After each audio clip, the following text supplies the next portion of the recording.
ಆಯಿತು, ಗಿಣ್ಣು ಮಾಡ್ತಾಯಿದ್ದೀನಿ. ಗಿಣ್ಣಿಗೆ 1 ಲೀಟ್ರ್ ಹಾಲು ತೊಗೊಂಡಿದ್ದೀನಿ.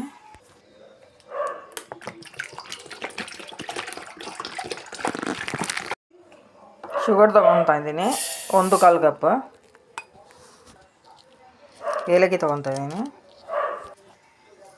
ಏಲಕ್ಕಿ ಹಾಕ್ತಾಯಿದ್ದೀನಿ. ಶುಗರ್ ಪೌಡ್ರ್ ಮಾಡ್ತೀನಿ,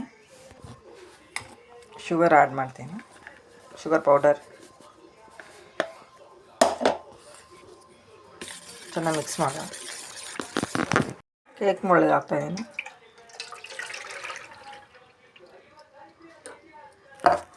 ಇಡ್ಲಿ ಪಾತ್ರೆಯಲ್ಲಿ ಬೇಯಕ್ಕೆ ಇಡ್ತಾಯಿದ್ದೀನಿ.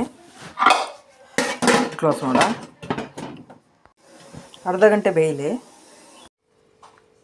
ಗಿಣ್ಣು ರೆಡಿಯಾಗಿದೆ, ಆಫ್ ಮಾಡಿದ್ದೀನಿ. ಕೂಲ್ ಆಗೋದಕ್ಕೆ ಇಡುವ. ಗಿಣ್ಣು ರೆಡಿಯಾಗಿದೆ, ಕಟ್ ಮಾಡ್ತೀನಿ.